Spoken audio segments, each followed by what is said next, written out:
seats so we can begin.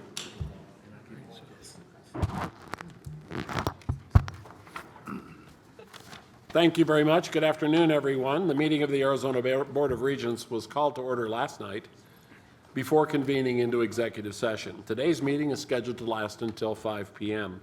We have a full schedule this afternoon, so we'll be mindful of the time and work hard to stay on track to get you out of here in time for dinner.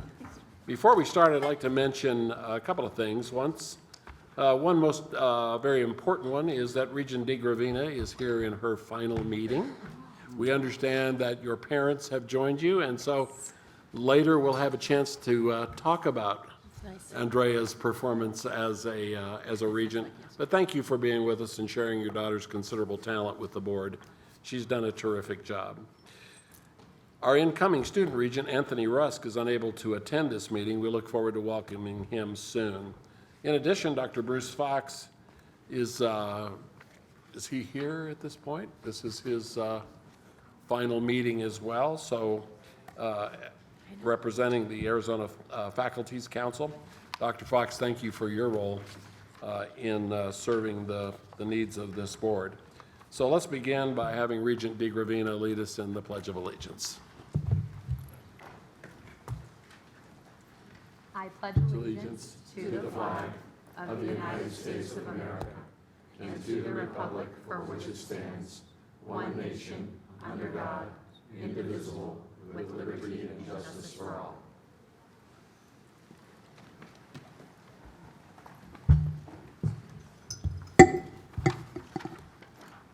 Thank you.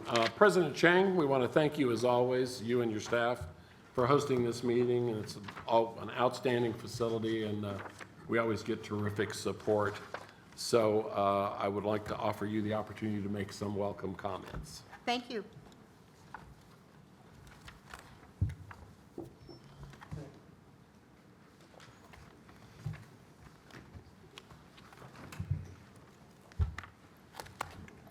I know it's already been a busy day, so I'll keep my remarks short so we can move forward on the agenda before you. I'm sure you've noticed that NAU is a very active place in the summer as we welcome the community to campus to enjoy events, including musical and artistic performances, lectures, and more.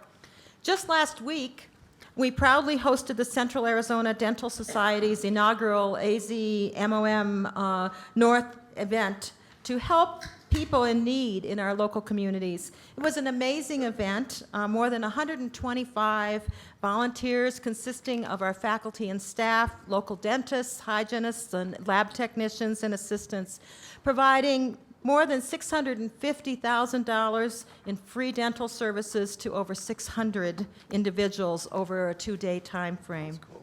Patient after patient expressed their gratitude. One man couldn't stay focused in the exit interview because he was taking selfies of his new smile. Another shared their relief to be out of pain from a tooth that had given him trouble for over 6 years. NAU was a proud partner of this wonderful program, and we thank every volunteer who made this possible. This is just one of hundreds of examples of programs, camps, and meetings that take place in our mountain campus throughout the summer. We celebrate the opportunity to bring thousands of people to Flagstaff and NAU to enjoy the weather and great community hospitality, including our Regents meeting today. Thank you for allowing us to host you. NAU celebrated the success of another academic year this graduation with nearly 6,000 lumberjacks and their countless accomplishments, the first graduating class of the Teachers Academy, our partnership, and much more. In recognition of this year's success, I'd like to share with you some of the stories that demonstrate the spirit of NAU, starting with the arrival of the Starship robots that were deployed on the mountain campus in March of this spring, delivering, since that time, nearly 12,600 meals and snacks to our students, faculty, and staff. Just last week, a BBC film crew was on campus talking to our lumberjacks about the robots and the new food delivery. A popular show in the UK is going to feature the robots, and I encourage you to stay tuned for that episode. So if you haven't already seen them today, I hope you get a chance before you leave tomorrow. They're so cute, and our students absolutely love them. I find myself thinking about them in human terms. Often I'm here late at night, and one cold, dark night in April, about 10:30, this little robot was all by himself or herself, I'm not sure, on the San Francisco hill by the Sky Dome. And I wanted to stop the car and just say, you shouldn't be out alone at night. We also see students who will stop and let them cross the street. Other students who like to tease them, because if you stand in front of these robots, they will get a little confused and back up and then turn around and try to say, excuse me, and continue on. But they are part of our mountain campus. Our robots help sustain our students with more than 600 deliveries alone the first day of finals. And they fueled others as they completed their academic journeys with us this spring. At commencement, we were honored to be joined by Regents Schupman and DeGravina. Thank you both for taking part of our celebration and for allowing us to post this photo of a selfie in progress. Together, we celebrated many lumberjack graduates who were recognized with national awards and scholarships. For the second year in a row, 3 NAU students have been named Goldwater Scholars, and I'm proud of this incredible achievement as it illustrates the lumberjack spirit of discovery and innovation. One of our national Goldwater Scholars, Christopher Keefe, has been a student research software engineer for the last year, studying the human biome in the Pathogen and Microbiome Institute. His career goal is to develop computational methods to help society answer key questions in ecology and human health, apply those methods in new research, and share them as free and open software tools to multiply their impact. Now, if that doesn't embody NAU's spirit of research and discovery, I don't know what does. We also celebrated 3 NAU recipients of the Fulbright U.S. Student Program this year, a record for NAU. Laura Lills was funded for a year of master's study and thesis work in biology at the National Autonomous University in Mexico City. Austin Miller was selected as an English teaching assistant in Bulgaria, and Megan Wagi will be an English teaching assistant in Brazil. And we are proud of the success of doctoral student Katie Omdraw. Her admission into the National Science Foundation's Graduate Research Fellowship Program is one of the most prestigious recognitions for STEM graduate students.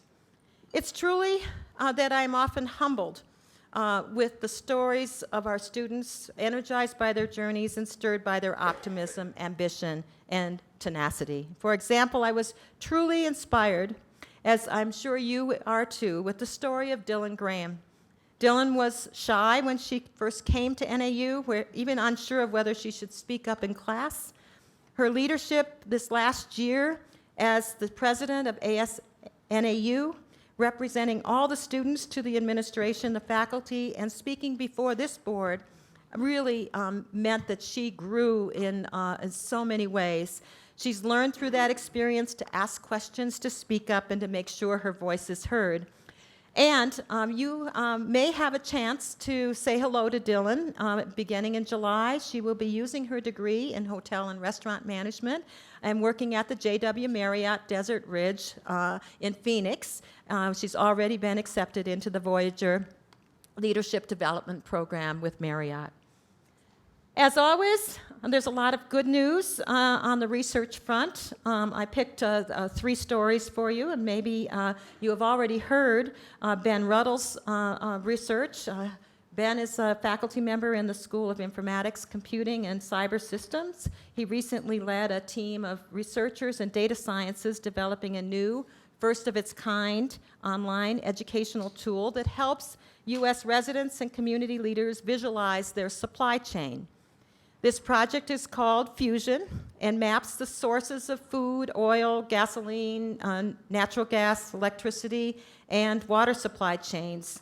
Fusion provides the ability to better plan for national disasters, promote supply chain sustainability in local markets, show environmental impact, and really provide a sense of connectivity among communities nationwide.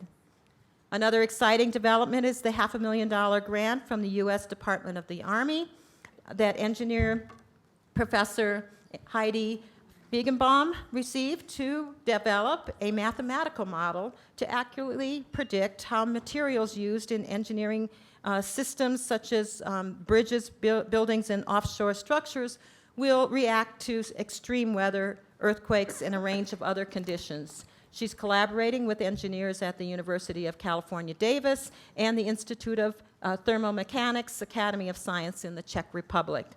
The fundamental research is expected to be a major step forward in the field. And lastly, Dr. Ichi Liu, professor of ecosystem science, has been recognized by Clarivat Analytics as the highly cited research for his exceptional research performance around global change experiments in grasslands, forests, deserts, and wetlands. His research is ranked in the top 1% in the field of environment ecology. And to put a context to his achievements, for the world population of scientists and social scientists, Clarivat Analytics highly cited researchers are often 1 in 1,000 for that. There are many other success stories surrounding our research and our faculty, including those of our Regents professors, and you will have an opportunity this evening to engage and learn more on a personal level at our reception that is honoring our Regents professors. Moving on to the special day as we recognized our first graduates of the NAU Teachers Academy. Our first graduating class of 27 students received their diplomas and are entering their first year of teaching. Our graduates are benefiting from the program's innovation, which has helped individuals pursue their teacher's certification where they already live and work, as well as to assist them in gathering as debt-free as possible. An example of this is Michelle Silva, who was a student in our South Mountain Community College cohort and received a full scholarship. Regent Penley and Regent Duval met Michelle in April when we joined Governor Ducey at Paseo Point Elementary School to talk with participants of the Arizona Teacher Academy. The program allowed her to live and work in her community while earning the degree in elementary ed, and she just got a job and will be teaching first grade at Rogers Ranch Elementary School in the Levine School District. NAU is currently serving 160 students in this program and firmly believes in our potential to increase the pipeline of quality K-12 teachers for Arizona schools. We are thankful to Governor Ducey and the legislature for funding this program, and also my thanks to the Regents for their advocacy during this legislative session. Our programs at the PBC, the Phoenix Biomedical Campus, are thriving. We are proud of our success in providing high-quality healthcare education. Last month, we celebrated our largest class of occupational therapy graduates. Our physical therapy and physician assistant program continues to be recognized at the regional and national level, and we're working hard to advance the PhD in clinical psychology to address the need for behavioral health professionals in Arizona, which is on your agenda for approval today. We had 4 exceptional honorary degree recipients at our commencement ceremonies in May. As leaders in thought, action, innovation, they provided inspiring stories and examples for our graduates. We proudly recognized Kareem Neal, the 2019 Arizona Teacher of the Year. With a very funny story about his own path to becoming a better teacher, he demonstrated to our graduates that if they are going to be great teachers themselves, they need to be able to accept help from others and be flexible and willing to do whatever it takes to ensure all their students have the opportunity for a great education. We also recognize Steve Sange. I'm confident you all know Steve as the leader in microchip technology and in STEM education in our state. He shared an amazing story of the successful failure of Apollo 13 mission and encouraged our students that as they graduate and embark on the next mission of their life, whether it is as a teacher, a doctor, or an engineer, that they look into the mirror and say, "This mission won't fail because of me." One other honorary doctorate you know because of his leadership in our state in healthcare. Richard Bowles shared his humble beginnings at Blue Cross Blue Shield of Arizona, never thinking that he could or would rise to the level of president and CEO. He advised our graduates to choose wisely, value others by treating them as you would like to be treated, listen more than you speak, create balance in your life, and enjoy your journey. And Lee Guinwisiwama, which I'm sure I didn't get quite right, Director of Emeritus of the Hopi Cultural Preservation Office, shared his heritage with our graduates. He told the story of how his grandfather taught him to pause once in a while as he was planting a row of corn. He said that the row of corn represents personal goals and that you will never know where you're going unless you know where you came from. These were powerful messages and a good reminder to us all. I'd like to share some of our community touch points that we've been working on. NAU was invited by the Coconino Board of Supervisors and the Flagstaff City Council to be a partner in a joint public meeting earlier this year. I enjoyed engaging with the community conversation and was very proud to have some of the key NAU leaders share the various ways that they partner with the community and the county and city in important work, such as the upcoming Census 2020, as well as vital forest restoration projects. As you know, I've engaged faculty and staff in over 50 small group listening sessions from the time I arrived in 2014 through today. I have recently extended these coffee and conversation sessions to our community. I recently invited NAU graduates still living in this area to coffee in downtown Flagstaff. It was wonderful learning about their time on campus and their experience as young professionals in the community.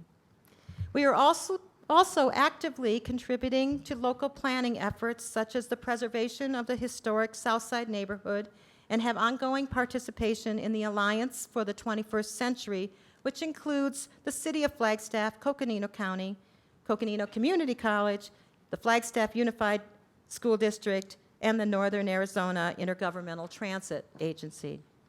All of this outreach and communication has had many positive outcomes, such as formalizing internship agreements with the city and strengthening our commitment to the Mountain Line bus system, where 7,500 students ride Route 10 each and every day for free. NAU has also a rich tradition and valued history in Yuma, providing educational programs for more than 30 years.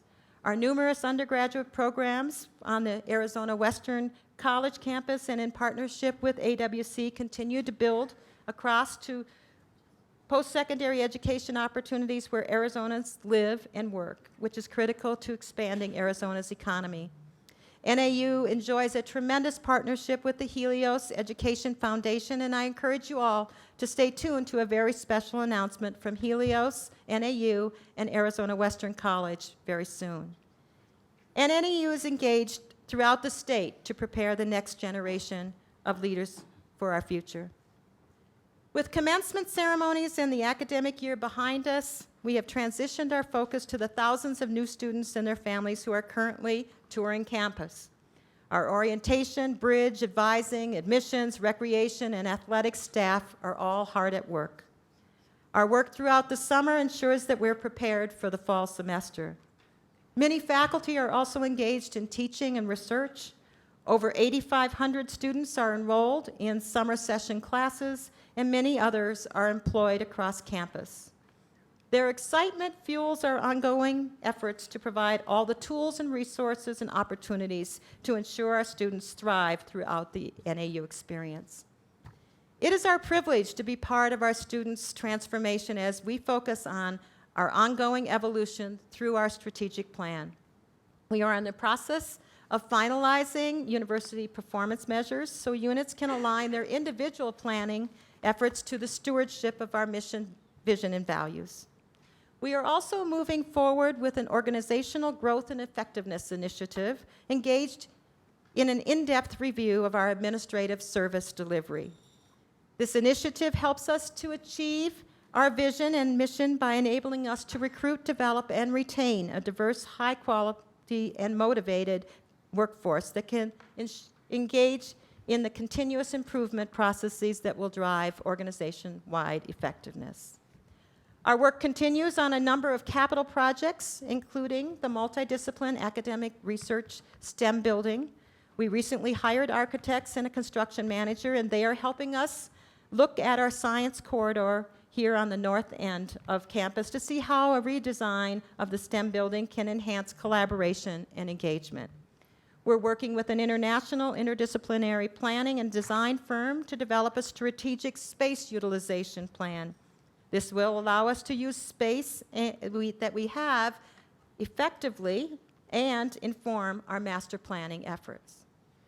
And we have hired a design professional to start work on the Student Athlete and Health High Performance Center, setting the stage for further success by embedding our academic programs with our student athletes, enhancing our high-altitude training reputation, and broadening hands-on academic experiences. Finally, construction is underway for the Sky Dome Lower Practice Field project, removing grass and replacing with artificial turf and lighting. This project will serve all lumberjacks, including our athletes and recreation program. Thanks to the work of the student leadership and our athletic department, your approval of the athletics fee last year supports many of the needed improvements to our mountain campus. And of course, we're preparing for the academic year to welcome the new and returning students to campus in a memorable and meaningful way. This year's welcome has historic significance. In the fall of 1899, the Arizona Normal College welcomed its first class of 23 students, 2 faculty members, 2 copies of the Webster International Dictionary bound in sheepskin. I'm proud to say that this fall, our new freshmen and transfer students will be Northern Arizona University's 120th class, and we will celebrate the 120 years of academic leadership. This year, we will celebrate our history and the foundation that allows us to grow in our purpose and commitment to expanding access to education, addressing critical research areas, and positively impacting Arizona's workforce. We know that NAU enhances the vitality of Arizona. We educate students to serve, lead, and achieve, and we're dedicated to great things that come from research. We are committed to educational attainment and economic impact, and I look forward to working with you on so many things that can advance education in Arizona and help NAU thrive. Thank you very much.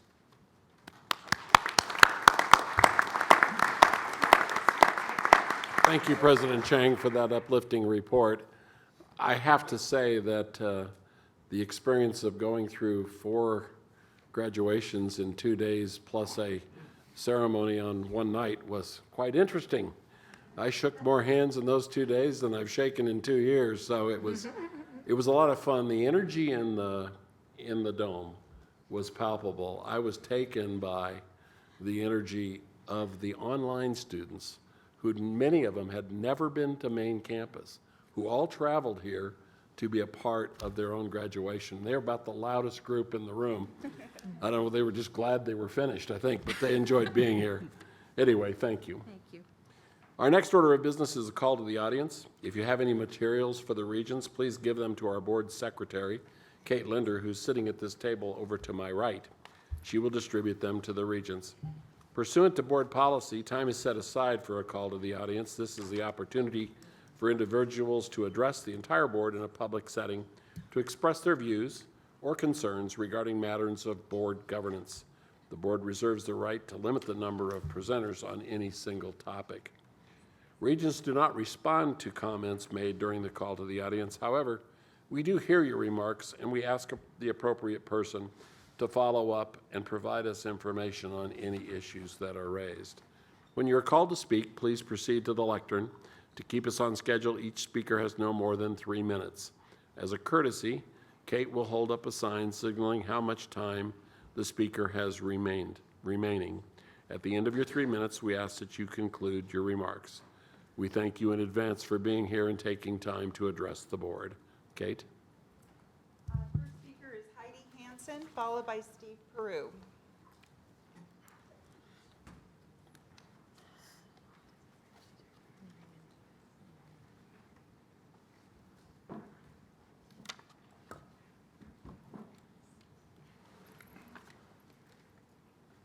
Good afternoon. I'm Heidi Hansen, the Economic Vitality Director for the City of Flagstaff, the Northern Arizona University's Alumni Board President, a proud mother of an NAU student and an NAU alumna.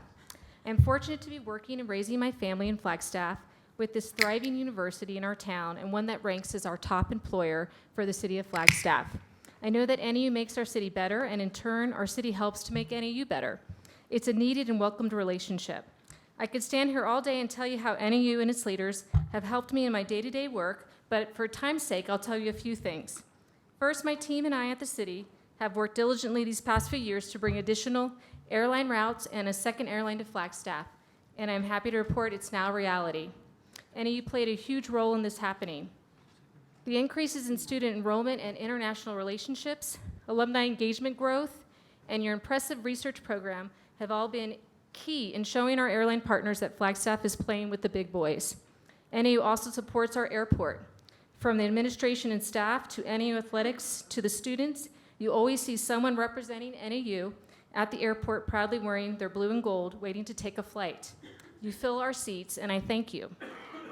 2, the amount of students and their families that bring Flagstaff continues to help increase our overall visitor numbers. You fill hotel rooms, and you fill our restaurants, and you get them out to our attractions. You are actually enhancing our quality life. And lastly, with our 14,000 living alumni working in the region, you have created a strong workforce and better community.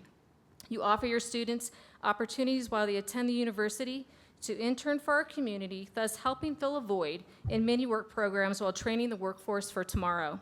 You have so many hard-working lumberjacks that started their quest at NAU and have gone on to take what they learned and put it to great work right here. In my 5th year at the on the NAU Alumni Board, I will tell you that we have seen many changes, and right now our engagement is better than ever. Basically, we're working more closely with the NAU Foundation, and this is helping us to further all of our missions. This is all largely due to NAU's leadership and the importance they have placed in supporting our alumni board, our staff, and our programming. So I would like to thank Dr. Chang, Ricky McCurry, and Stephanie Smith for their support and for helping strengthen our bonds with our over 170,000 living alumni. And I will tell you that I will be proud to continue to tell the NAU story. I am a lumberjack, and again, I wouldn't be doing my job if I didn't say thank you for visiting Flagstaff. Thank you. Steve Peru, followed by Julie Pastrick.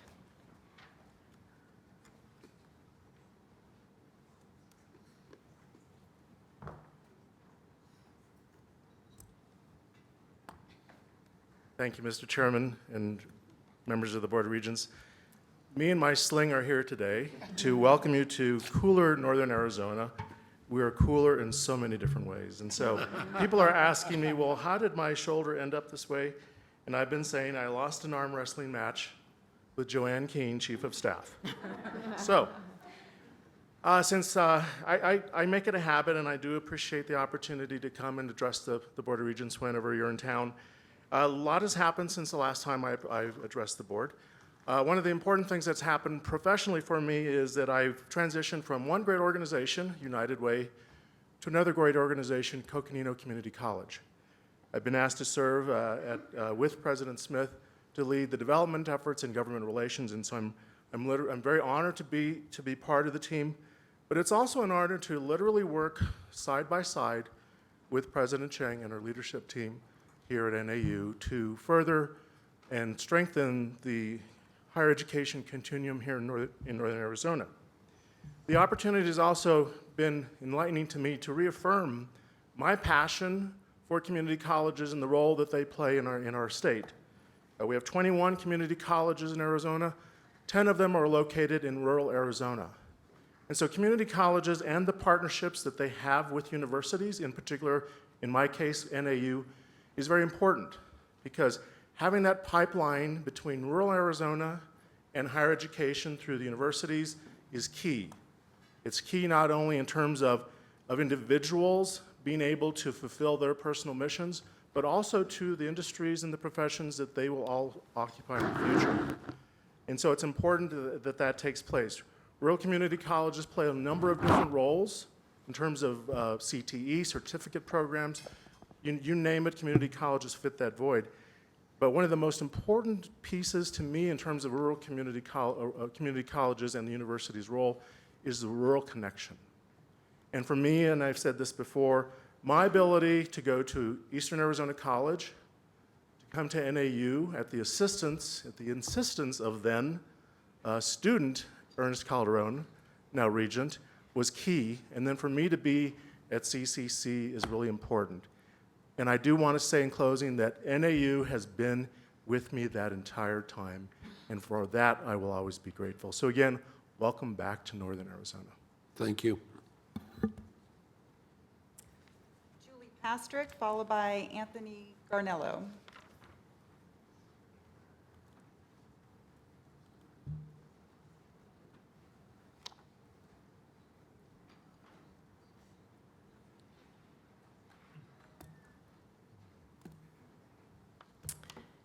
Good afternoon, regents, university presidents, and staff. I'm Julie Pastrick, President and CEO of the Greater Flagstaff Chamber of Commerce, a 1,000-member nonprofit, 1,000-member business nonprofit that is also the 7th largest chamber in the state of Arizona. And I'm here in my honor, it is my honor to stand before you today on behalf of our partnership with NAU, and particularly with Dr. Rita Chang. Together, I'm pleased to state, we are engaged in community development on many different levels, but today I chose just to focus on one and kind of 1 1/4. I am going to spend a little time telling you that our work together furthering trade, commerce, and educational exchanges between Mexico and Arizona has been very gratifying, and I've been very grateful for our partnership with Dr. Chang. I'm a board member of the Arizona-Mexico Commission and have attended with Dr. Chang many plenary sessions in Hermosillo, Rocky Point, Tucson, Phoenix, and we boast of Flagstaff's business opportunities and growth potential and attraction of new and NAU's engagement with educational partners in the state of Sonora. Recently, I spoke before numerous educational leaders from Sonora, hosted on campus by Dr. Chang, asking Mexico to come here has been great, about the potential for internships, mentorships, and student exchanges. These Sonora educators were enamored by, number one, the incredible place that Flagstaff is, and NAU's largesse. Our education division at the Chamber is poised to work together more to form these really integral partnerships. Dr. Chang and I also co-hosted a business roundtable with leaders from across our region to hear from Governor Ducey's office and the Arizona-Mexico Commission Executive Director Juan Ciscomani.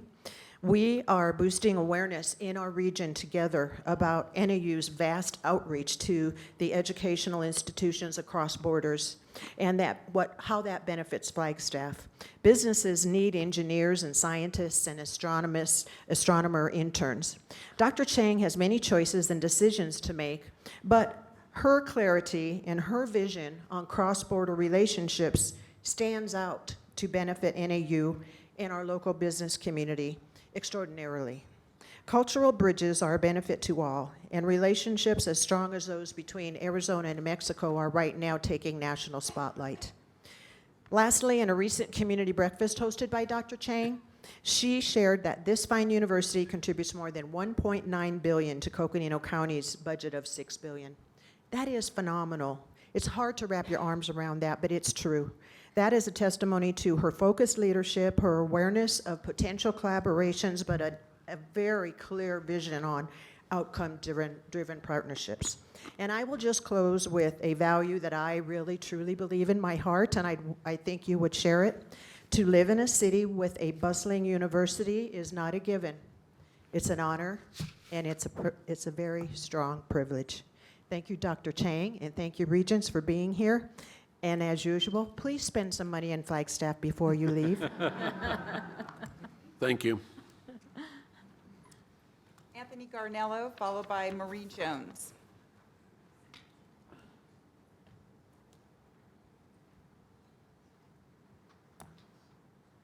Hello, everyone. I'm here today to provide comment on my appreciation of scientific research opportunities across Arizona universities. My name is Anthony Garnello, and in 2011, I graduated from Sedona Red Rock High School and attended the University of Arizona on a full tuition waiver as part of the Regents High Honor Endorsement Tuition Scholarship, becoming a first-generation college student, and 4 years later, a first-generation college graduate. I want to thank the Board of Regents for that support, which has been instrumental to my success. With this support, I was able to volunteer as a lab assistant at the University of Arizona. Within 3 years, I found myself measuring plant cover in the Arctic for my bachelor's thesis and installing equipment on a 300-foot tower in the Amazon to measure plant responses to heat and drought. Now, after earning my master's degree at the U of A in 2017, I'm a PhD candidate here at NAU in the Center for Ecosystem Science and Society, working with scientists I previously knew only as faceless legends who tirelessly push the boundaries of Arctic ecology, except now I know them as colleagues. I would like to thank Dr. Rita Chang for prioritizing high-level research at NAU and contributing to the formation of a nationally competitive, top-tier ecosystem ecology group within the Center for Ecosystem Science and Society, which is known as ECOS. Coming from a well-resourced research department at the University of Arizona, I was attracted to ECOS by the field-leading faculty and the culture of collaborative work, which is emphasized by the director, Dr. Bruce Hungate, and associate director, Dr. George Koch. Also, being a recipient of the Presidential Fellowship here at NAU has empowered me to visit national conferences to share my research and has supported visits to my remote field site in Alaska, where I study the immediate consequences of thawing ground ice on plant growth and infrastructure. ECOS thrives on the collaborative network of its members. As a student within the center, I'm ever grateful for the diverse research opportunities made available to us, including travel scholarships, well-resourced lab facilities, and connections with national organizations such as the National Ecological Observation Network and the National Center for Atmospheric Research. Also, for connections with groups on campus, like the Southwest Experimental Garden Array, the Colorado Plateau Stable Isotope Laboratory, and the NAU Environmental Genetics and Genomics Laboratory, just to name a few. The value of such opportunities for graduate students like myself are enormous. I would like to personally thank the Arizona Board of Regents and President Rita Chang for continuing to emphasize the importance of this dynamic and vibrant research atmosphere as NAU moves forward. Thank you. Thank you.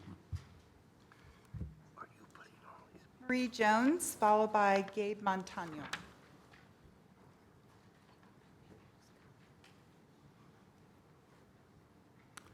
Thank you, Chairman and members of the board. My name is Marie Jones, and I live 1 block from the NAU campus in Southside Flagstaff. I'm active with the Growing Pains Group, which I think you'll hear more about in a later speaker, and also the city's Southside Plan effort. I sit on the city's Planning and Zoning Commission, and I'm also on the board of Stand Up for Flagstaff, which is a neighborhood advocacy organization. I'm speaking as a neighbor and Southside resident. My husband received both his bachelor's and master's degrees from NAU, and my son just received his bachelor's. When we moved to this neighborhood, we considered our proximity to NAU to be a great benefit. Even if we didn't always take advantage of its programs and events, we felt always that the lively atmosphere created by students, faculty, and staff, and our daily interactions with them to be a positive addition to our lives. That began to change a few years ago with a sudden increase of off-campus student housing projects, including oversized student-oriented housing projects in Southside neighborhoods. Of course, student housing has always been a part of the fabric of these neighborhoods, but this was something different. This was development that was replacing portions of culturally and historically rich neighborhoods. Simultaneously, we were hearing that NAU had intentions to increase its enrollment even more with no limit in sight. The question arose for us, would we be able to save these neighborhoods in time before the market for housing for this increasing enrollment wiped them out? Around that time, I noticed increasingly disparaging attitudes towards NAU from my neighbors and even myself. As we've turned our attention, though, toward the problem of our disappearing neighborhoods, Many of us have come to understand that it's a much more complicated story. We've started to develop relationships with NAU representatives, and we are hoping to continue to develop relationships with the Board of Regents.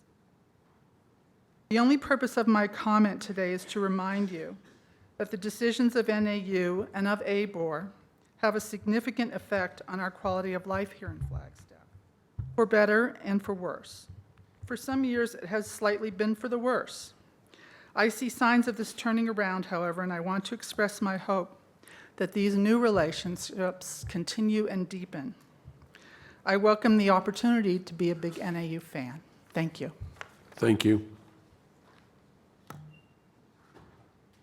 Abe Montoya, and followed by Jen Martinez.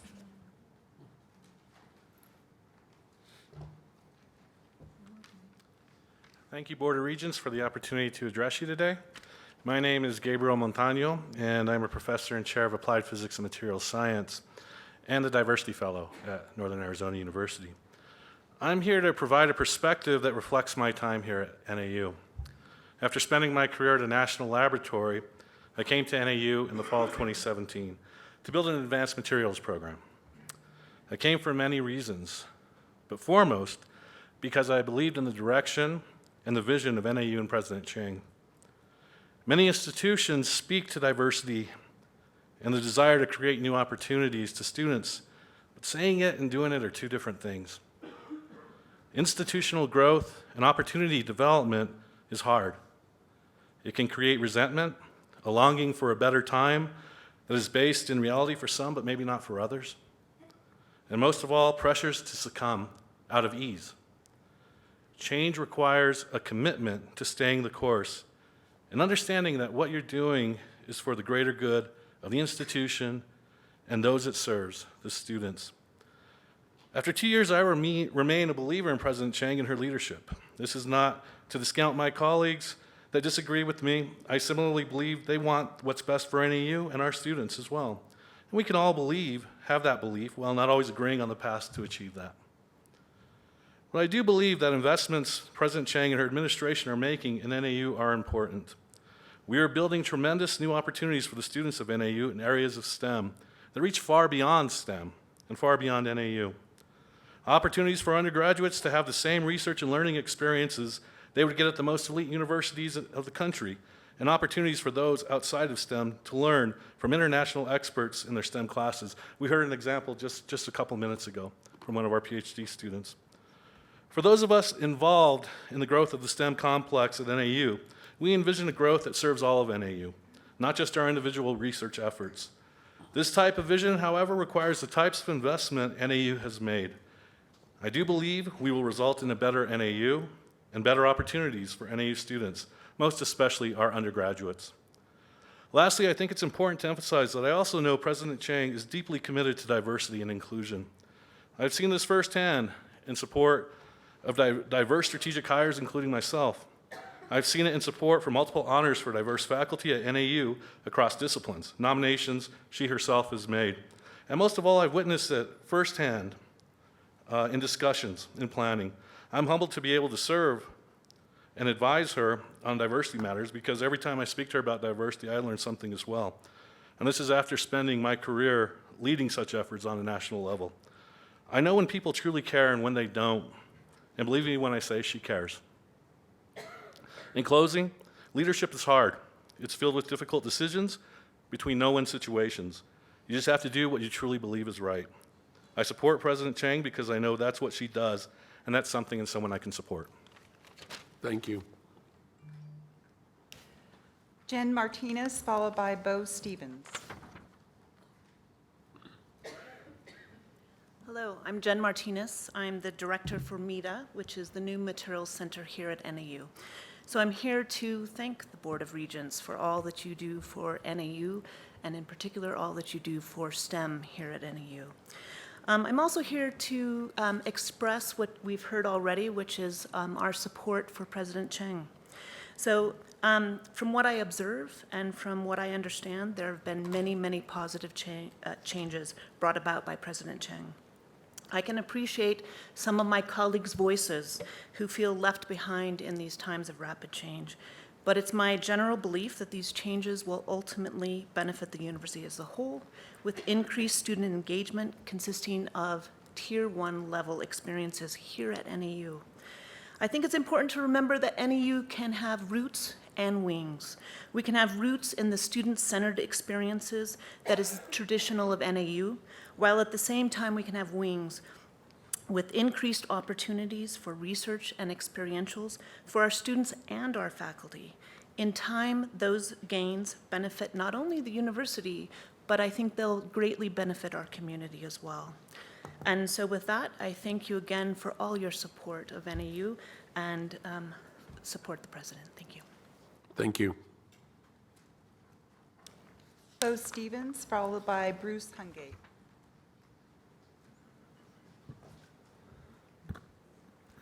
Dear ABOR representatives, thank you for this opportunity to speak. My name is Bo. I've been a student at NAU for 8 years.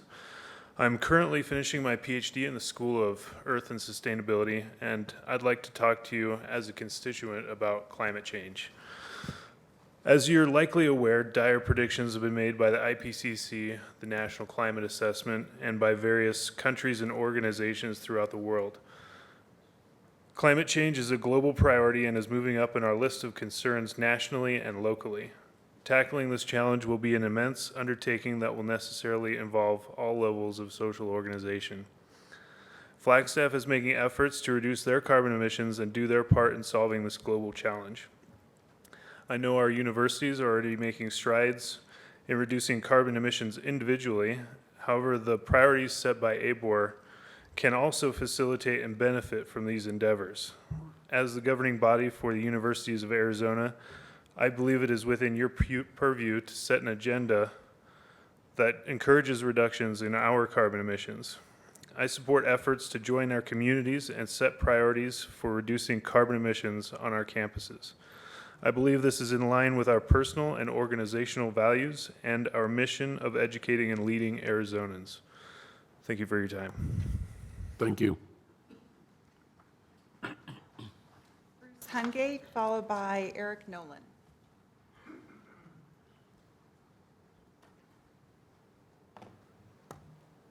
Good afternoon, members of the board, presidents, and thank you for listening to my comments. My name is Bruce Hungate. I'm Regents Professor of Biological Sciences and Director of the Center for Ecosystem Science and Society. I can't believe I've been here now for 20 years, but I have. And the first thing I want to tell you is that the environment for research at NAU has never been better in the 20 years I've been here. And that's because of research investments by the president and supported by her cabinet. 3 small examples. So I prepared a one-pager for you. I know there are only 6 copies you can share. The truth is my printer ran out of color toner. These highlight some of the research accomplishments at ECOS. We've had 3 papers accepted in Nature journals just this month. That's pretty remarkable for a group of our size. More remarkable, I think, is the involvement of undergraduate and graduate students in those papers, including the celebration of the interface of art and science. You can see that in the one-pager I presented. One of our undergraduate students, Abby Downard, is a developing artist, and she helped prepare some of those visualizations. Students are co-authors on these high-impact papers that involve international collaborations with national labs. Second point, the national labs are collaborating with us, and those labs are coming to us because they're hearing about the development of NAU research. We just had a meeting with folks from Oak Ridge National Lab who reached out to us to develop a formal collaboration and a memorandum of understanding for how we might advance our research collaboration. This is a direct outcome of investments in NAU research. So again, I've been here for 20 years. I travel around the world to conferences in the ecological sciences, and I am, given the development of NAU research, I'm asked 2 questions. One is, what is NAU's secret sauce for growing research? How have you been able to grow so rapidly and make so many accomplishments in these fields? The second is, can I have a job? Thank you. Thank you. Eric Nolan, followed by Barbara Goodrich.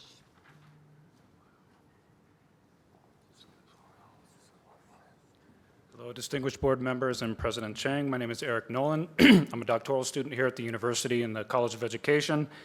I'm also on the Planning and Zoning Commission for the City of Flagstaff. I'm on the board of Friends of Flagstaff's Future, and I've also been helping to coordinate and facilitate the Relieving Growing Pains group here in Flagstaff. I'm here on behalf of the Relieving Flagstaff Growing Pains group with an update on what we've been able to accomplish in the last year that we've been working with NAU and the community and the city. We've had 8 meetings since last March of 2018, which first began at the Museum of Northern Arizona. We're a community-driven initiative with support from the mayor, several council members, and close to 100 community members who have now participated in our efforts.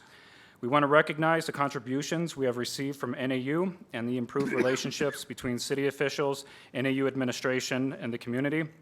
In particular, we want to recognize President Chang, Valeria Chase, and Emily Allen. Valeria Chase is a program manager for Off-Campus Life and Neighborhood Liaison. She's worked with the La Plaza Vieja, Southside Community, Sunnyside Neighborhoods, and University Heights. Emily Allen, Assistant Vice President for Community Relations, has attended just about every meeting I think our town has to offer. So I would like to especially thank her for her insight in our discussions to help integrate NAU and the community into closer alignment. A small group of us has set up a meeting. We set up a meeting with Regent Duval to better understand the challenges and limitations of integration from ABOR's perspective. Our meeting was both illuminating and productive, and we're hopeful this will be the beginning of continued dialogue between ABOR, NAU, and the community of Flagstaff. We acknowledge NAU is not the only contributor to growth, but also recognize the role ABOR plays in forming market predictions, which developers in the private sector base their decisions on when venturing into market opportunities. So this is what our community would like to continue the discussion with. We would like a collaborative policy process with ABOR and NAU. This is a formal process of community input into the master planning process of NAU's operation, growth, and expansion. We are also asking that the university's climate and sustainability plans align more closely with the goals and aspirations of the city's climate and sustainability plans, something to the effect of a metric being tied to the president's office through performance evaluation. And we have dedicated members of our community willing to step up and continue working with NAU to ensure a more harmonious integration between the university and the broader community of Flagstaff. Thank you. Thank you. Barbara Goodrich, followed by Richard Gahn.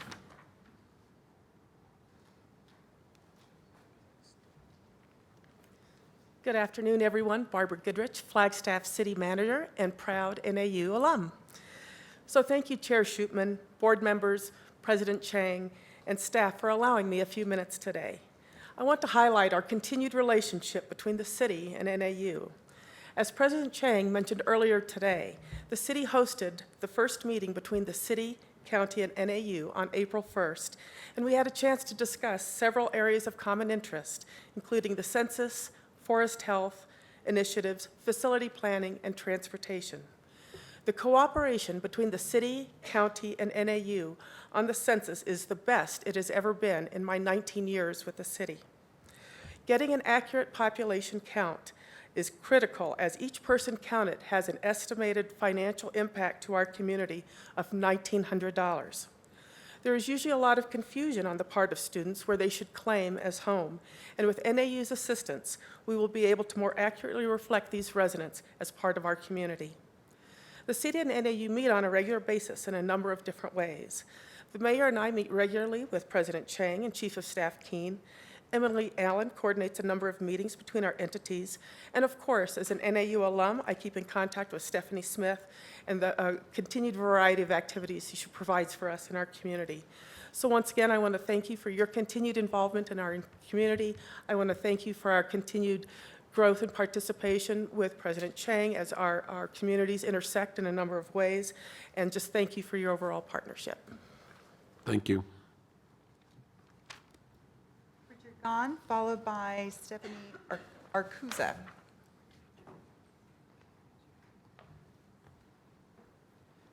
Good afternoon, regents, university professors, staff, and guests. As you know, it's been my pleasure to represent NAU's graduate student government in front of this body for some time, and I've had the opportunity to speak to you before. I am now, in mere moments, going to be completely done with that responsibility. At this time, I just wanted to take a moment to just reflect a little bit on my experience here. And I was reminded of my experience with a professional association that I was part of. And it was quite interesting because there were two quite distinct camps in this association. We divided them into Greeks and Romans. And the Greeks were the ones who were always interested in the esoteric and the spiritual and how you could express the growth of ideas, while at the same time, the Romans were interested in conquering the marketplace and going out and earning more than anyone else. And at that time, it was always interesting to me to see that these groups that were so disparate could agree on anything. Because not only did they disagree a lot on the methods, but they even disagreed on the goal. What was the importance of the work that they were doing? And yet, that group was able to concentrate and focus on the idea that despite their differences in their approach and their perspective, that they really shared a commonality, and that commonality was they wanted a shared success for this group. And I was reminded of that because of that same thing that I see here in this board and in my general experience. I have seen that among the Board of Regents, and I'm very pleased to say that I've seen that among my fellow representatives in the graduate student government. They recognize that their individual success in their growth is tied very closely to the success of the university as a whole and the community. And in turn, the health of the universities and the community is tied to the growth of the university students. And so I've been very pleased to see that although we come with individual perspectives, we're able to focus on those things that draw us together, which I think is perhaps a little remarkable in today's political climate. I am very pleased to say that although I am stepping down, I am yielding this floor. I was going to say both literally and figuratively, but I realized it just figuratively in two different senses. I will be yielding the floor to the next NAU Legislative Affairs Vice President, Stephanie Arcusa, and it's my pleasure now to have her address you. Thank you. Thank you.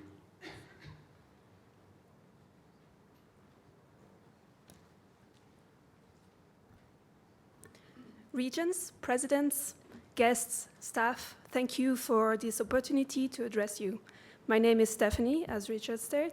I am the new Legislative Affairs representative for the graduate student government here at NAU. And through community outreach and as representatives of NAU, the graduate student government realizes the importance of embodying the values that unify our community. And one such value is the concern that climate change will impact and is currently impacting our communities, and the belief that climate action is necessary. I will give you 3 examples. The first one is that Phoenix, Tucson, and Flagstaff all have climate action plans. The second is that U of A and ASU are part of the University Climate Change Coalition. And the third one, which I think it speaks most to all of you, is that these values are deep values for the current student population and for the demographics that are targeted for enrollment in universities in Arizona. In fact, a recent survey has found that over 80% of young people think that climate change is happening, and over 60% of them are worried to extremely worried about the impacts. However, as you all know, currently there are no metrics or no mechanism to incentivize the universities to accurately measure and reduce greenhouse gas emissions, nor is there a mechanism to reduce our environmental impact. In light of this, I would like to first thank you sincerely for approving the increase in the green fee at NAU. This will allow for more student projects that will improve the environmental sustainability of our campus. Second, I would like to let you know that the position of Director of Climate Change Action has been filled for the coming academic year. And third, that we are renewing our efforts in updating our climate action plan. I would like to conclude by conveying very strongly our belief that integrating greenhouse gas emissions and environmental impact in the metrics and the strategic plans would demonstrate that the universities have the sustainable environmental, social, and economic future of the communities, the current students, and the prospective students at heart. Thank you. Thank you. Marie Timont, followed by Liz Archuleta.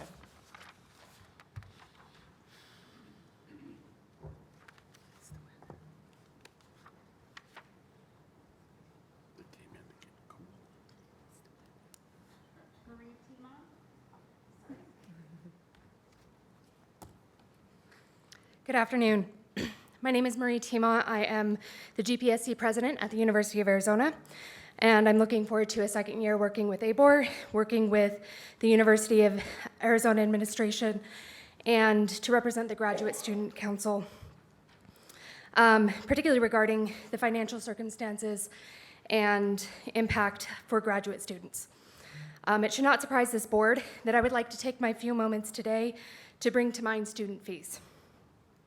A year and a half ago, ABOR received and discussed an audit on fees. Since then, there has been only one meaningful change to student fees, and that is the oversight of classroom fees under $100, to which I've commended you in the past.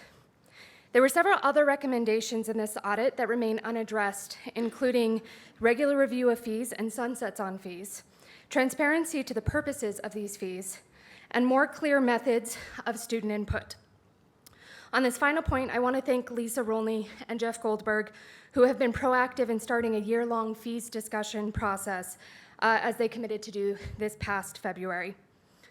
The students need their partnership with ABOR to improve and solidify the student voice in student fees while they are developed, while they are passed, and after the fees have been set.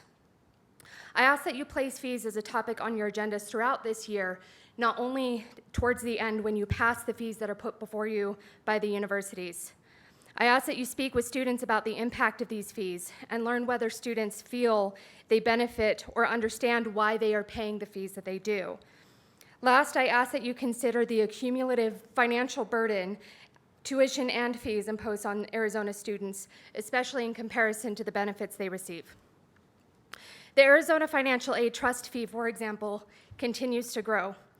The student's obligation in the originating legislation continues, while the state has reneged on its commitment of 2-to-1 funding for over a decade. This body is the one that can make this burden lighter, either by making the student's contribution match the original intent, by eliminating the fee, by creating it as an opt-out, or at least by asking the universities to make sure the fee that is being paid by all students is benefiting all students, where the reports now show that the beneficiaries of this fee are solely in-state undergraduate students. Thank you. Thank you. And our final speaker is Liz Archuleta.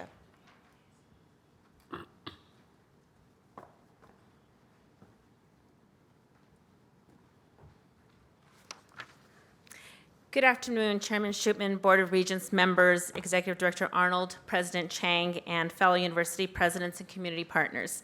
My name is Liz Archuleta, and I'm a member of the Board of Supervisors of Coconino County. I represent District 2. I've served on the board for 23 years, since being elected the first Latina in Coconino County and the only Latina supervisor in the state. Flagstaff has been my home, and I've enjoyed the opportunity to serve my community and the community which is diverse and wonderful, and I'm proud to be an alum of NAU. Community growth and involvement is important to me and is an important part of my service as a supervisor. Working on criminal justice reforms, public lands issues, water rights are just a few of the priorities that have been a part of the county. Of course, the Schultz fire and subsequent flooding, which highlighted the importance of forest restoration, has been very important to my district and to the county. On behalf of the board and county leadership, I want to thank you for coming to Flagstaff and Coconino County. Just want to take a moment as an elected official to thank NAU and to thank you for your service and the partnership that we have. Our partnership with NAU and President Chang can be described in one word: strong. Just one example is the work that we do on mental health. Our county has been active in addressing mental health concerns in many areas. For many years, we've operated a Criminal Justice Coordinating Council, and we won national achievement awards and recognitions for the innovative way we work to address mental health issues with the justice-involved population. For many years, we've been working on mental health and intervention for as long as I can remember of being on the board.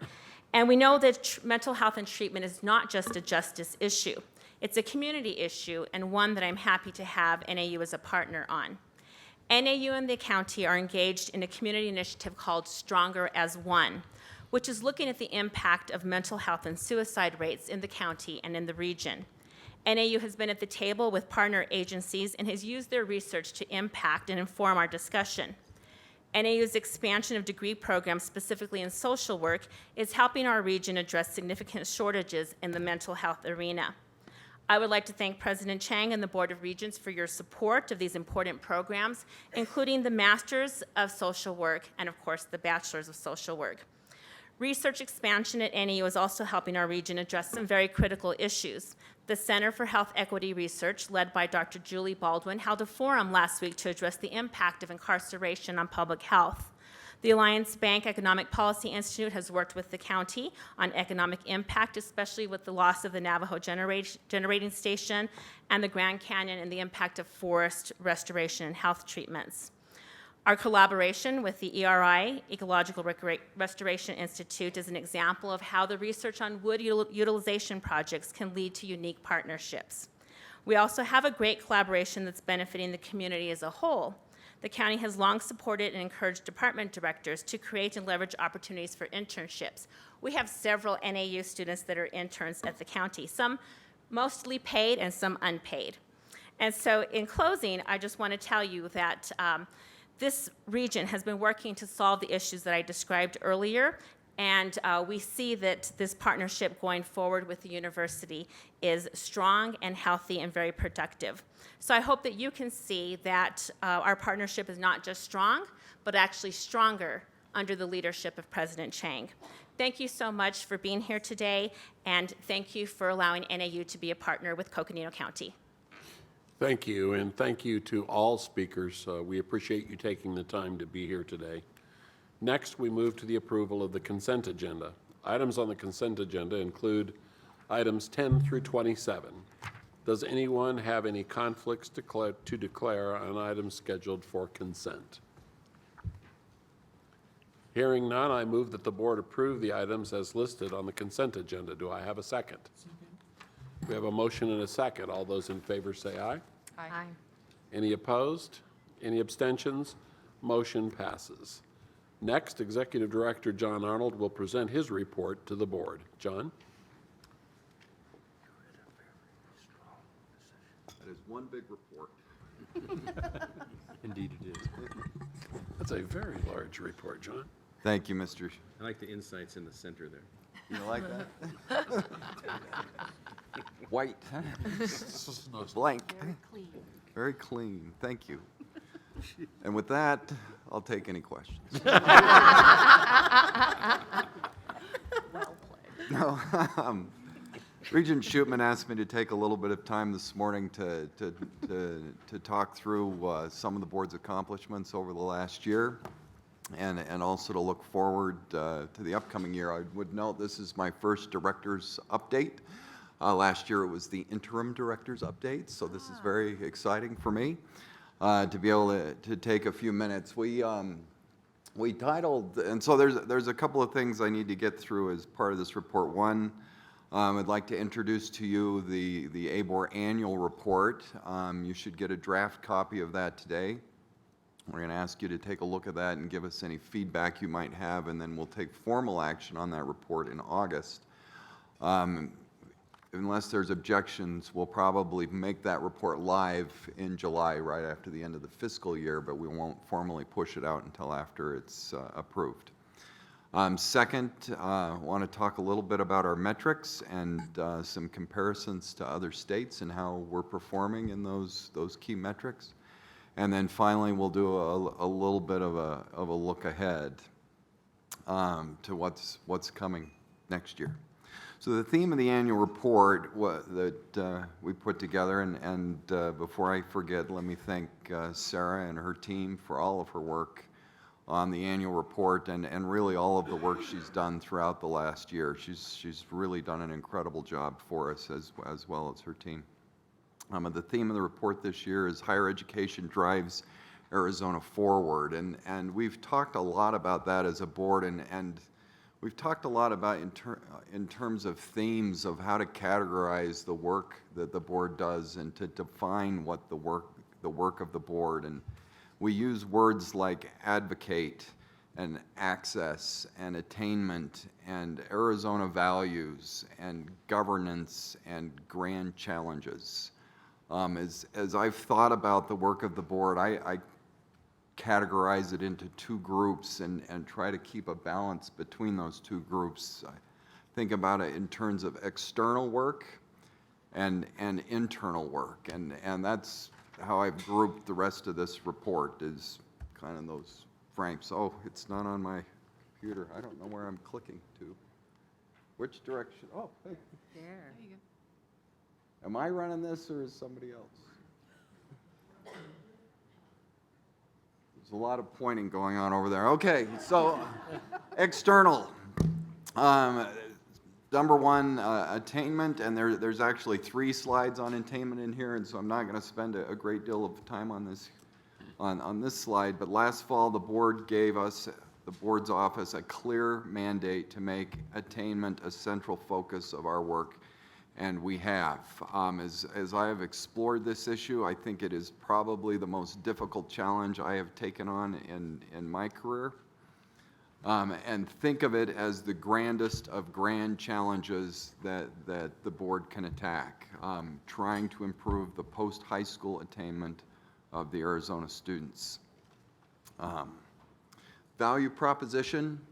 Over the last year, the board has approved about a dozen individual reports, all of which touch on the value proposition of higher education from one aspect or another. And those reports, that data that we have developed, gives us the foundation to go out and spread that message about the value of Arizona's of higher education. Everything from our Wages of Graduates report to the economic impact report that we did. These are tools that we've used over the last year to try to drive the discussion around the value proposition. More to come on that one. Teachers Academy, again, another one of these grand challenges where the state came to us and said, we have a problem, and the teacher shortage in Arizona is well documented. We need your help, and oh, by the way, we're not going to give you any resources to help us with this problem. And I can only congratulate our presidents for stepping up and taking this on over the last year. Now we do have some resources. We've had incredible success without resources, and I'm excited to see the impact we can make with some resources. I'm clicking. Thank you. Internal, and I could have picked a number of these. I just picked a few. General education. One of the first conversations I had with the board is an unease and a dissatisfaction with the general education status and a need to take action. Today, we will pass a policy on general education. It's taken us almost a full year of work, and then I think there's additional work there. Enrollment trends. The board has focused over this last year on enrollment. Where are we going? What does it look like over the next decade? There were at-risk assignments given to the presidents around enrollment trends. We've tried to give some background and context to those enrollment issues. Student health, we had a great meeting on student mental health earlier in this year. I think a better understanding of that issue and the resources that are going to be required around that issue. And then certainly free speech, which I would put under identifying and ensuring that our universities reflect Arizona values, and then broadcasting that our universities do indeed reflect Arizona values. All three of our universities obtained the Green Fire rating this year, and then we've had a great dialogue around the Regents Cup and putting that program in motion. Other items I could have put on this slide, we did a lot of work around real estate policy this year. We're in a much better position than we were a year ago. Financial reviews, I think Lorenzo did a great job reorganizing the way we look at the university finances, giving the regents a better insight into finance. And of course, updates to the strategic plan and most specifically University of Arizona and all the work that they did and the regents did around moving forward with the strategic plan. That's remarkable. Rankings, and I'm going to read these off here because I can't read them off of there. We certainly look at external entities and how they look at our universities as one way to measure how we're doing, and we continue to be praised and recognized throughout the country. Arizona State, #1 in innovation for the fourth year in a row. Top 1% in most prestigious universities, named a best value college. Northern Arizona University, #2 in awarding master's degrees to Native Americans. Think about the power of that for just a second. We want to be #1. Top 100 for research without a medical school. We just heard a lot about research at NAU. #7 ranked school in hotel and restaurant management. University of Arizona named a best value college, ranked in the top 25 for research funding, and a top 50 public university. Just excellent recognition across the board for our universities, and we'll continue to look for that. Moving on a little bit about the Attainment Initiative. So we looked at this problem. The first thing we recognized is that we needed some partners and friends and helpers and soulmates to attack this issue, and not just anybody. I think I could go out and get a list of several hundred organizations that were willing to sign up and say, yes, we're for attainment. But we needed strategic partners, and specifically strategic partners that could help us communicate. And so we went out and looked for partnerships with entities who had large communication networks that we could leverage to communicate with Arizona students and families. And so we went after the preschool community in the state. We've gone after the K-12 community in the state, local governments, the healthcare community, and specifically the healthcare plans, and then the utilities. And every meeting I've had with these individuals, they have said, yes, we will open our communication platforms for you to deliver this message around post-high school attainment. I can't tell you how excited I am about some of the partnerships that we've been able to develop. And we'll talk about some next steps and where we go from there. #2, we're developing a website for parents, students, and educators. Last fall, we talked about a K-12 toolkit of resources that the universities can bring to bear to address these problems. We've inventoried these resources with each of our universities. That toolkit will live on this website. It'll be designed for both educators and for families and students. We've talked to other states that have websites like this to try to understand what's worked, what hasn't worked, and avoid some of the mistakes that they have made. And is under construction. The plan is to have that out by this fall. The high school report card. For years, the regents have published, and these next two items kind of blend together, have published attainment data by high school. We took that report, repackaged it, worked with Regent Schupman, who has a very keen eye for online reports, to try to make it more user-friendly and interesting, and then built this data on a per high school basis. We are this close to making that live. One of the key problems we ran into is, as noted, is the data. As we dug into the data that we've been using, we started finding errors, inconsistencies, double counting of students, mislabeling of higher education institutions. We hired George Raudenbush to help us work through some of those issues, and George began expressing his frustrations and what we needed to do. And at one point, and I am guilty of this, I said to George, it's just K-12 data. There's going to be errors in the data. There's always errors in K-12 data. You're not going to be able to get around it. George refused to accept that. And I believe we now have the cleanest set of K-12 data that exists in the universe. And as we go out and start reporting this by high school, it was critical that we had the data correct, and we have the data correct. And I can't thank Chad and George and their teams more for the work that they've done on this front. So over this last year, we've really laid the foundation, the building blocks to attack this work, and I think over this next year, we'll be able to use that platform to really take off and start spreading this attainment message and communicating directly with Arizona families and students. Wrong button. Metrics. So moving into the metrics a little bit, we all look at the spider chart a lot. It's up here at every meeting. We have the 13 metrics. These are 2025 goals. And since they are 2025 goals, it's always a little bit of a risk to benchmark where you're at today towards those goals.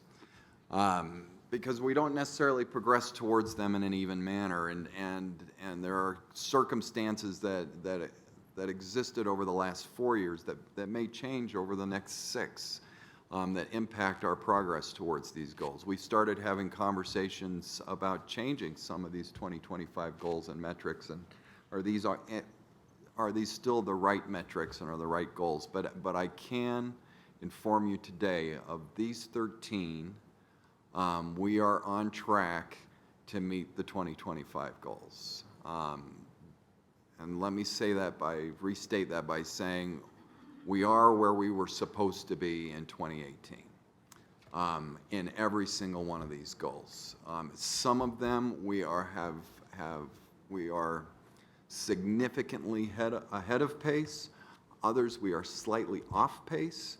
But there are none of these metrics where we are significantly off pace. We are either super close on it or well ahead of the metric. And I think all of our presidents and universities should be congratulated on their work towards meeting these metrics. What we thought would be fun, and we did this a little bit last year, but we wanted to expand on it, is to compare how our public universities in Arizona are doing compared to all public universities and colleges in other states. And so just to define that a little bit, when we say all public universities in Arizona, that is our 3 publics, and then Dene College is also reported out as a public university in Arizona. So their information is also incorporated into Arizona's data. The way we drew these comparisons, and this is a very ugly map, we set up 3 comparison groups. Number 1 is what we call WICHE Plus. So the WICHE states, which I cannot remember what WICHE stands for, is the Western Interchange Higher ed. Thank you. And I'm a commissioner, so all of the yellow states. You know what ABOR stands for, John? Most of the time. WICHE is all of the yellow states plus Utah, Colorado, and Washington. And then, I lied. It's all of the western yellow states plus Utah, Colorado, and Washington. But we went WICHE plus, so we added in Indiana, Virginia, and North Carolina because of their similarity in their system structures and in the similarity of their states to ours. So that's the base group, and we took the median of that group, so you'll see a WICHE median in these comparisons. Number two, we pulled out certain states, so we'll show the data for those states, and that's those black states, so Tennessee, Colorado, Utah, and Washington, you're going to see those. And then in some of the metrics where there is a national number, we'll show you the national number and how we compare to that national number. So let's just start walking through it. Just total population to give you an idea how we compare, and this is just how we're trying to look at the states and who looks like us and who doesn't. So total population of the 4 comparator states, we're number 2, significantly above the WICHE median, which happened to be Utah. State support for public higher education per capita. You'll note we're dead last, less than 45% of the national figure. That's capita of what, population? Population. So, and we do a number of per capita slides in here, so it is of total population in the states. This is how many public dollars are spent on higher education per capita, per person in the state. So we're dealing with significantly lower resources than the comparator states and really every state in the country. We're 49th in the union. Yeah, we rank 49th. Who's we beat? New Hampshire. New Hampshire, and then Wyoming's first. But nobody goes to college there anyway. Oh, they have a university that's super scale given the population. $800 per person. And let me, I forgot to say this in the beginning. Please feel free to interrupt, interject, or ask questions during the presentation. That's why I stayed here at the table instead of going up there. Sure you don't mind. I want it to be a discussion. It's ABOR's annual report, not mine. So. I invite the presidents to please comment. You make things more interesting than me, so that's good. This is total enrollment in our 4-year publics. Again, Arizona is ahead of a couple of states, well ahead of the WICHE median. But like Colorado has fewer people and more students in college? Yep. Yeah. Well, and then doesn't Colorado also have a system of public universities, like state colleges? Yes. So they have a more tiered system than we do. Yes. So- So this is all publics. All publics. And we did this by per capita. So you can see, how many people are in our public universities versus our population. And Arizona is kind of middle of the pack. You'll note we're actually ahead of the U.S. average. But Washington beats us, which I don't know why Colorado is not on this slide. It doesn't fit on the chart. Well, you can see Utah is well ahead. We missed Colorado on this How come one. everybody's in college in Utah? Pardon? How come everybody's in college in Utah? They have a state goal they have a 90% state high school graduation goal and an unbelievable focus of the business community on post-college attainment. Well, they're spending a lot more money on it. Yeah. They are spending a lot of money on it. I think there is an ethic in Utah that is embedded in the culture that post-high school college is a key part of that society. You'll note that their graduation rates are significantly lower than ours. So, and we'll get to that in a few minutes. But Well, their per capita spending was 370 we can go back and look. as against our 126, 360? 360. Yeah, post-high school Almost education. triple ours. Post-high school education is a clear part of the Utah culture and ethic. And strategy. And clear strategy. But they're not graduating. Well, we'll look at that. They graduate, but at a much lower rate than we do. And I think there are other cultural reasons. And again, this is a 6-year graduation rate. There are some cultural reasons that speak to that, I think. Total enrollment growth. This may surprise you. This is where we really are killing it.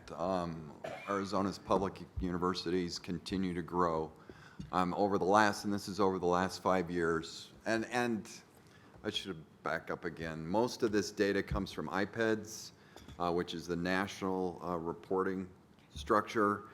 So it's usually about 18 months old. And so most of the data that we're looking at here is through 2017. So this is 2012 to 2017 growth. And you can see Arizona's public institutions have grown significantly faster than the rest of the country. These are bachelor degrees awarded, all four-year public institutions. And you'll note we're number one in this group, and then significantly ahead of the WICHE median. And then so you look at that and compare that to our total enrollment and our undergraduate enrollment specifically. So how many degrees are we producing versus how many undergraduates do we have in college? And that rate is significantly higher, almost 20% higher than the national average, significantally higher than this set of states, double what Utah's is. The state college graduation rate nationally across the country is less than 25%. And I think it's worth noting, John, if you compare Colorado again, if you look at Colorado, as Regent Manson was saying, there is a tiered set of boards and various levels of colleges, some of which have very low graduation rates compared with the University of Colorado or Colorado State University or University of Denver, the private school in the capital. So you have those dragging down their rate rather considerably despite the enrollment. So several are less than 20%. Yeah. My guess is if you looked at the cost per graduate in Colorado versus the cost per graduate in Arizona, you'd find a very interestingly different number, one that's quite complementary to Arizona compared to Colorado. It does speak to the argument around the efficiency of a state college system versus the efficiency of a university system that we've built in Arizona. Well, not just efficiency, but the difference in the pedagogical design of the institution itself also goes to it. And I think it's important occasionally to note that the design that we have and the structure we have in this state is really demonstrated here to produce fairly good outcomes compared to some of our fellow states that really have a lot of state colleges, as President Crow is pointing out. So this is total degrees awarded per capita. And I looked at it as a measure, are we producing enough degrees for our state? Now, a significant percentage, and we did not measure this for other states, a significant percentage of our degrees go to non-resident students, a fairly low percentage of which stay in the state. I don't know, we didn't look at that for other 50%. States. But compared to the WICHE median, we are producing about on track with other states, degrees per capita. Bachelor degrees awarded growth versus undergraduate enrollment growth. So we noted that Arizona's public universities are growing at a very high rate. We would expect our bachelor's degrees to be growing at a high rate as well, but you will also note in this slide that Arizona is the only state that we looked at where degree growth did not outperform enrollment growth. So our production is very, very efficient. This slide suggests that other states are catching up a little bit in that range.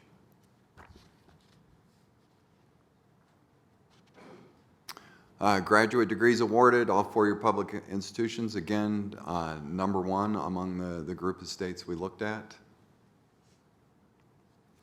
And then that same metric, 4-year or 5-year growth in the number of graduate degrees versus growth in enrollment, graduate enrollment. It's almost the same dynamic. Yes, President Chen. And what that suggests is that the demographic issues around the country are tempered a bit in Arizona. We're still growing, and the other states are graduating students but not replacing them with growth. So that's where we're seeing the decline in enrollments in a lot of these. I actually attribute declining enrollment to incompetent academic program managers. And so what I mean by that is, on the statewide basis, there's no shortage of people that want to go to college. And that group is actually growing. So if you look at a state like Tennessee, which is struggling, there's got to be some issue, something going on. And we have not delved into any other state and their data. There was some speculation that Tennessee's push towards community college may have stripped some of the students out of their four-year programs into their community college programs. They have immense problems in K-12. They've had immense problems in K-12. I'm talking at the macro level, not Yeah. the institutional level. Tennessee is a K-12 crisis in many places. Freshman retention rate, again, we perform very, very well against these other states. Washington a little bit higher than us, above and we're above the U.S. average. So this is all four-year publics in the United States. It is a big deal. It is a big deal, especially with our open. I can't remember how you define it, President Crow. It's not open enrollment. It's Selective. Selected, but. So there's open, selective, very selective, and highly selective. We're selective. We're selective. So with our selective Also known enrollment, as egalitarian. yes, that our freshman retention rates are so high. Now you see, very impressive. among many of these institutions that, when you look at Washington, you're looking at Eastern Washington and Evergreen State, and you're looking at everybody. So they have selective to open enrollment also. Well, and the ripple effect of that, of each percentage point in that arena is significant. It is. And our freshman retention rate among B students, Would be much higher than the national average. In all of our campuses. but it would be lower than 82.6. Freshmen, yes. So university-wide, it would probably be down 10 points below that, or No. system-wide, enterprise-wide? Not that much lower. But it is lower. Do you guys track that even, your differentiated retention rates with your? By high school GPA coming in, Yes. by race and ethnicity, first gen, we do it By everything. slice and dice. Everything. What's- Everything you can imagine. What's the differentiated There, rate? there are gaps as much as 4 or 5%, percentage points. 4 or 5 is all? That's the, Yeah. okay. We can get the actual data I and mean, that's really circulate it. surprising when you think about it, that the gap isn't wider than that. At least it surprises me.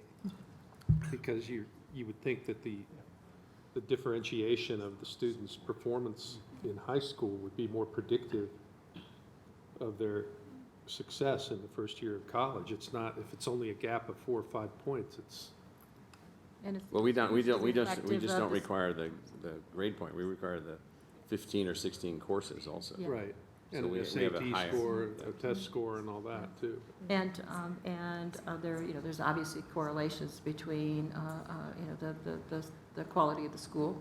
So, the grades coming out of high school can all be the same, but the experience and the learning can be different. But we know that, and we put programs in place to help address the gaps. Okay. Sorry, John. No, that's Good. designed to inspire conversations, so good questions. Thank you. Freshman retention rate change, again, between 2012 and 2015. So this isn't a percentage rate change, this is a rate change. What did Washington? Yeah, Washington. That could be a change in an admission standard. So it's very easy to drive up your retention if you drive up your admission standard. Earlier, you said Tennessee has driven students to community colleges. That would mean that the Yes. GPA for. Oh, there you go. Right. And we can go in and break down each state by the individual institutions to see where the change is really being driven from, if anyone's interested. But again, outperforming the WICHE Plus, outperforming the U.S. 6-year graduation rates, again, outperforming this WICHE group, outperforming the U.S. average. Yeah. Change in six-year graduation rate, all four, getting over that 2012, 2017 period. Outperforming the Witchy group, outperforming the U.S. average. I asked about Washington because it was such an outlier, and as I understand it, it's Washington State is the real driver underneath that number, that their six-year graduation rates has dropped significantly over the last 5 years. Not sure exactly why. It could be, again, a function of who's being admitted. Yep. Be admitting more. Nobody, Washington's not growing. Washington State is growing. Washington State has grown and Washington has not grown by comparison. So this is total research and development activity 2017 in billions. So we're above the Witchy median, double the Witchy median, which again is Utah, below Colorado, a little above Tennessee, and significantly below Washington, which I don't think is a surprise. We looked at it on a per capita basis. You know, are we drawing into our state? Are we doing research, you know, commensurate with the size of our state? Trail Colorado significantly, Trail Tennessee, Trail Utah. Yes, we're the lowest among that group. So and significantly below the U.S. average. So that's. So is that a demographic statement? This is we have one brand new research university, us, a small research university, It's growing. NAU, and a research university whose medical school effort is not at the same level as some of the other comparables. So we're underpowered between our three schools. I think he said it's their fault. No, I mean it's Opportunity. yeah. Yeah. No, there's lots of headroom. And I think that's the point of this slide is there's room to grow our research enterprise and a need to grow it, you know, to be commensurate with other states. Yeah, just to add to what you're saying there, the Anschutz Medical Campus in Colorado is the big driver of the research among Colorado State, University of Colorado, and the health sciences. It's the driver. Its research far exceeds the University of Colorado at Boulder, although it's counted with Boulder. The University of Washington is an unparalleled institution. Yes, in this. In this space, yeah. I would say that the years of underfunding Sure. are reflected here, and the kind of the lag of NAU's development is reflected here. What was the source of the research data? This is herd data. Herd data. And that's, President Chang makes a great point, and all of these slides need to be put into context of the level of support that our public universities receive versus other states. So, you know, research notwithstanding, you know, our public universities are doing way more with less than all the other states that we've looked at and the U.S. on average. And I don't mean this to be a pat on our back type thing. There's additional work we need to do, but I can't help but state that we've been highly successful within the resources we've been given. And this is growth, so same thing over the last, from 12 to 17. That's sort of like the Norwegian army in World War II. They were highly successful with the resources that they had, and they were unbelievably effective before they were crushed by the The Norwegian. No, they were a little more unbelievable. positive than that. Person for person, pound for pound, unit by unit, and then they were annihilated. Yeah. So this is the positive story. Other than Washington, we've grown more in our research dollars than any other state we looked at, and ahead of the national average. So we're behind, but we're catching up. So where do we rank in all of these things? So we broke it down. Both a ranking among the Witchy Plus states. There's 19 states in that. California is in that, so that they skew things. And then among all 50 states. The state support for per capita, no surprise, we're 19th out of 19th, 49 out of 50. Total enrollment per capita, 14th and 32nd in the country. So our enrollment is, lagging. Enrollment growth, number 1 in the WICHE group, number 3 in the U.S. Was Georgia and Delaware are the top 2 for that. And again, this is 12 to 17. 9 families moved into Delaware. And it just went over the top. Georgia, though, is significant, and Delaware's charging. it's Delaware, right? Okay. Following the Norwegians. Delaware and Norway. Bachelor degree growth, number 1, and then number 2 nationally. Freshman retention rate, 5th in that WICHE group and 13th nationally. Honor growth, 6th and 18th. 6-year graduation rate, 4th among those 19 states and 13th nationally. Growth, 3rd and 8th.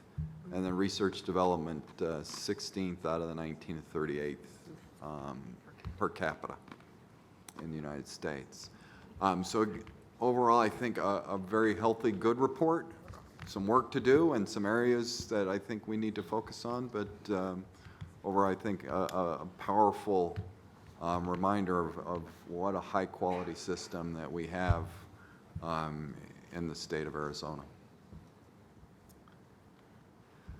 So on the last slide, what are we looking at for the upcoming year? That external, continuing to work on the value proposition. The EEC has an assignment that's due in April that's specific to that issue. Attainment, again, we'll launch the website. We've entered into a partnership with APS to help us develop and test some messaging around attainment. We're doing some survey work on that front right now where we're pulling in individuals from both high attaining areas and low attaining areas to have some specific focus groups around what are the barriers to higher education, what are the attitudes towards higher education, and then we're going to craft and test messaging around attainment. And then we need to continue to identify and work on these grand challenges. Certainly the Teachers Academy will be a major theme in expanding and implementing the new law around that. But we need to look at how the universities can impact Arizona's economy and our environment and other areas and other great problems that we have, and certainly our education system that state government needs work with. Internally, we have more work to do on general education. We'll be back over the next coming months on how to implement the policy and measure the outcomes from that policy. We'll continue to help the board identify risks that our university enterprise faces and to talk about and make sure we're addressing those risks as best we can. Financial sustainability will be another topic that we worked on last year and we'll continue to work on. We're building some stress testing models where we can look at moving forward how much financial risk do we really face. And then peers, goals, and metrics. We've talked about restructuring how we use peers, who our peers are. Are we benchmarking ourselves correctly? Goals, we've talked about looking at the metrics again, and then certainly this year establishing some university-specific differentiated goals that speak to each university's unique missions. And then, unfortunately, we have an other category. We have a number of legislative interim actions that we need to take. Brittany will be up in a few minutes to talk the board through some of those responsibilities. Auditor General, least we forget, we're still facing 2 more audits after we complete the real estate audit. So I think that will be our, I can't even remember, 6th or 7th audit that we've had from the Auditor General over the last 3 years.